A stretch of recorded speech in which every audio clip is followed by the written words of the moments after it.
are 4 parts to the test. Part 1. You are going to hear a woman who works as a tour guide talking about her work. For questions 1 to 9, complete the sentences. Hello, my name's Natalie, and I'm going to tell you a few things about my job. I'm an Australian tour guide, and I spend most of my time taking groups of Australian tourists around Europe. England and Italy mostly, but sometimes France and Germany too. It surprises people when I tell them how little experience I had when I first started in this job. Well, obviously languages are useful, but while knowing some history does help, it's not crucial. And that's because you're trained out on the road for 7 weeks before you begin. Well, I'd done a 2-week European trip as a tourist the year before starting, so that was a great help. There's a lot of competition for these jobs in Australia. I'd worked in a travel agency there and also done a summer in the Maldives working for a holiday company. But I still had to go through quite a complicated recruitment procedure before getting this job. The application form alone was quite demanding. They asked all sorts of questions, and I wasn't at all sure that I put down the right things. Well, anyway, I did get through to the interview stage. You have a formal interview, and then you have to stand up in front of a group of people and give a talk. Well, they want to see how you're likely to perform in the actual situation, because it's no good being shy or too timid. Anyway, both these bits went well, because I'm quite confident, really, on the whole. And the company's right to be choosy, because to be a good travel guide, you've got to have a genuine interest not only in the travel, but also in the people.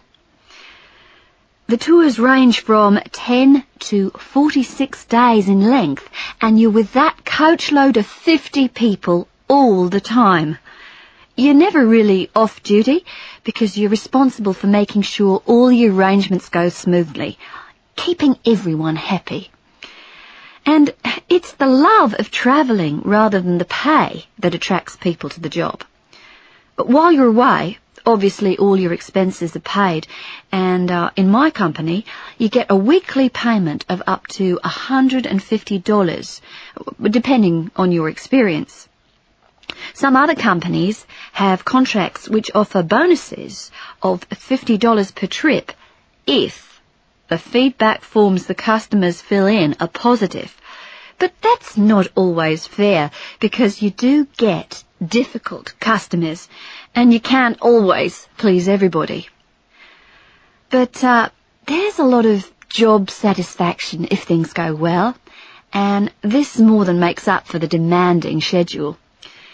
Because the work is seasonal, you don't get much of a break between trips, and often the hardest thing is finishing a trip, saying goodbye to people you're just getting to know, and then having to turn around and welcome another group.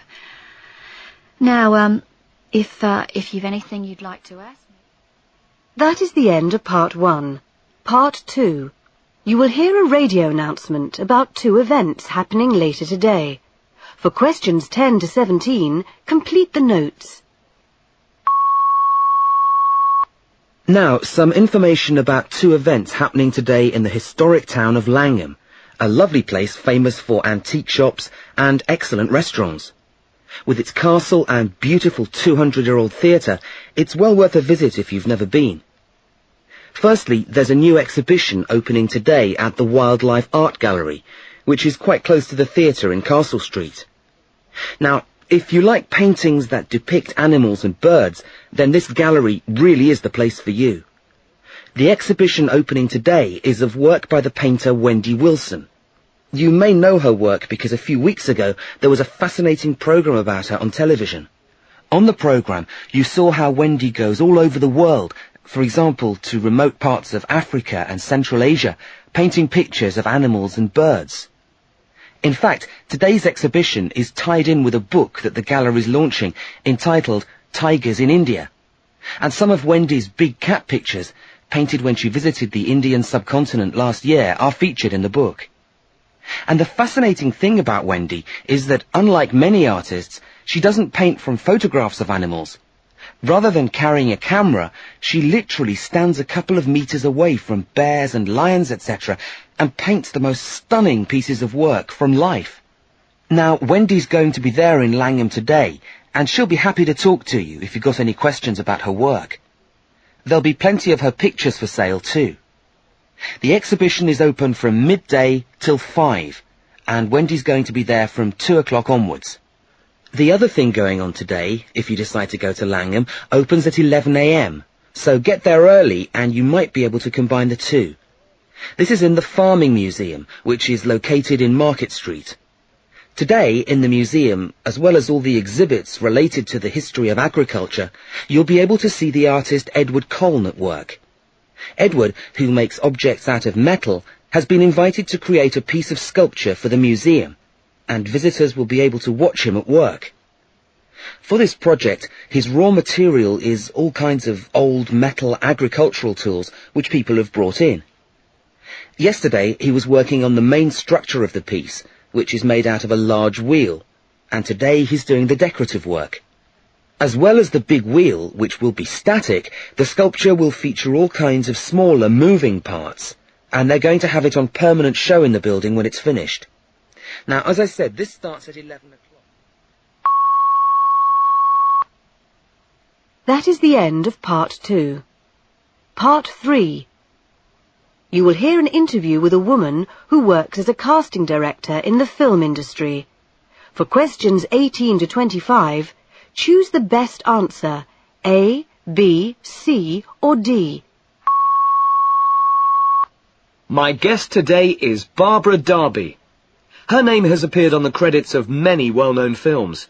Although her role in making those films successful was crucial, you've probably never heard of her, because she works as a casting director. Barbara, welcome. Hello. So it's quite a big responsibility, is it, Barbara, finding the actors for a film? Well, the job of casting director is a highly skilled one, actually, because without the right cast, there's no movie. Although experience counts, of course, intuition is the essential quality for the job, and that's not something you can learn. You signal things to the audience through the kind of actors you cast, and those signals have got to reflect the central message of the script and the director's vision. So how do you go about it? Well, it's an odd process, because it's not just about casting a certain number of actors in roles. The dynamic is incredibly important.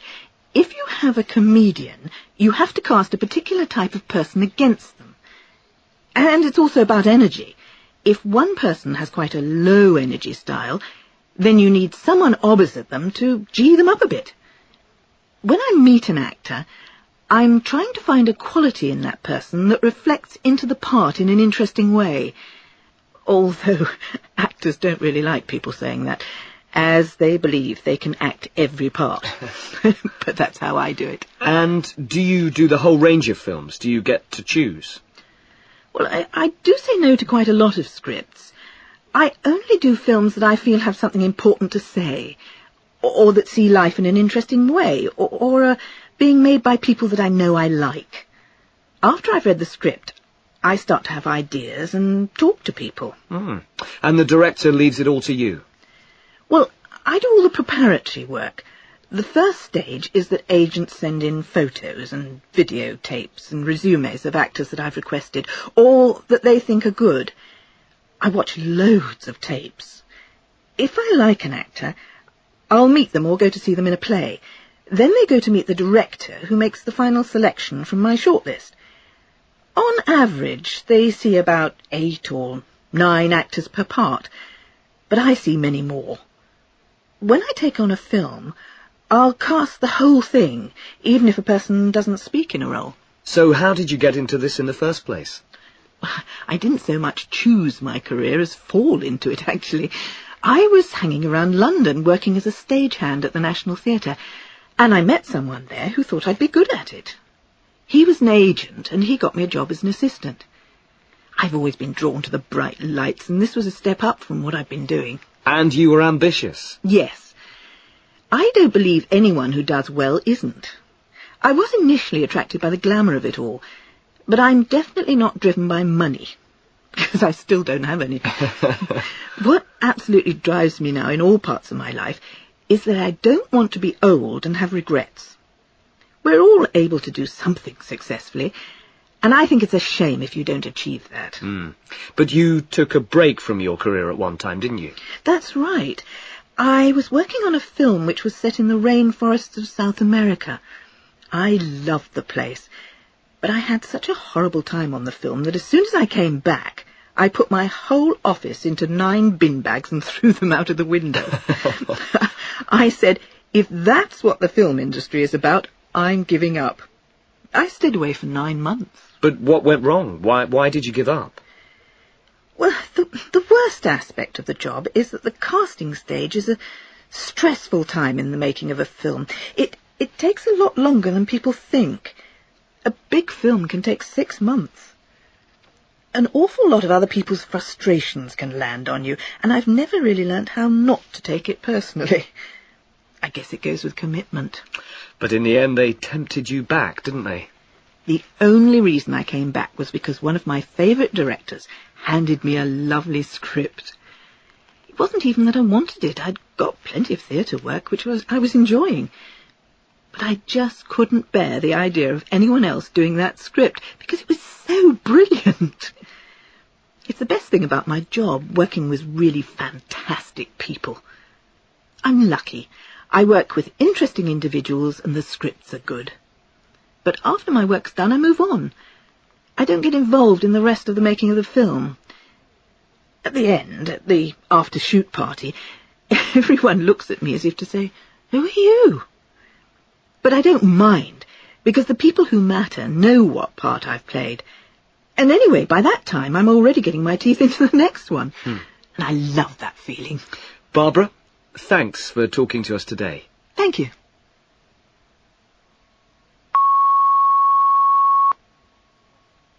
Part 4. Now look at the fourth and last part of the test. Part 4 consists of 2 tasks. You will hear 5 short extracts, in which various people are talking about holidays where they studied as a group. Look at Task 1. For questions 26 to 30, match the extracts as you hear them with what was studied on each course listed A to H. Now look at Task 2. For questions 31 to 35, match the extracts as you hear them with the comment each person makes about their course, listed A to H. Speaker 1. I have an old-fashioned belief in lifelong self-improvement. I also have that need for tutorial guidance, which is so typical of musicians. So the idea of a holiday where you lock yourself up in the country with a group of like-minded people to learn a new skill, well, it really appealed to me. There were about a dozen of us.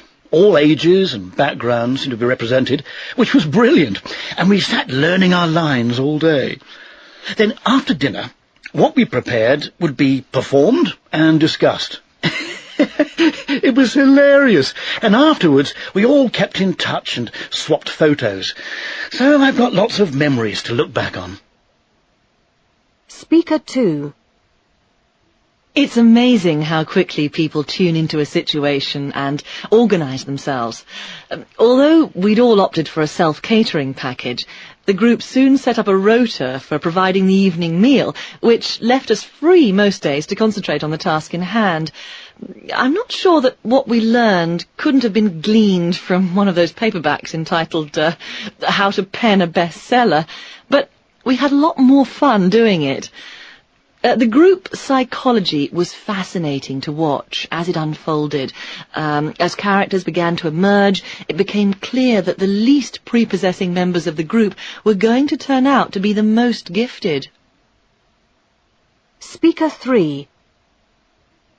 One unexpected aspect of the course was that we all became experts on the physical characteristics of lop-eared goats. So often did they feature in our representations of the various landscapes. There were also many outings, including a lovely meal in a local farmhouse. It was all very well organised. But it was the clear air and the sparkling perspectives that really encouraged me to try something new at home. Some people were rather shy, but that suited me, and everyone tended to get on with their own work. The tutor would give a demonstration in the morning, and then wander around from easel to easel giving advice about brushwork, etc.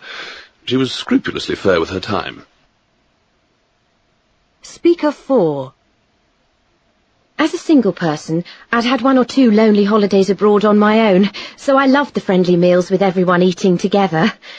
Most evenings ended in a sing-song. It was lovely. You can do all sorts of other activities, like throwing pots or trying your hand at wildlife photography. But as I hadn't so much as looked at a book since my school days, I was keen to get back some of my old fluency. Oh, the tutors are great. They realise you're on holiday, and so no one's going to rap your knuckles if you don't turn up for a class. Anyway, I could make just as much progress chatting to the locals, and they certainly had plenty of time for me. Speaker 5. I was quite nervous at first, although there was no need to be. The group included a lot of people who, like me, were just looking for inspiration. One couple had won the holiday in a competition. Some had been before, but they didn't seem to be much the wiser for it. My only criticism is that it could have been more hands-on. We spent a lot of time watching demonstrations when we could have been chopping or peeling ourselves. Because we had the afternoons free, we didn't get on top of one another, and as our efforts literally provided a topic of conversation at meal times, it was all very relaxed, and it was difficult not to get on with each other. That is the end of part 4. That is the end of the test.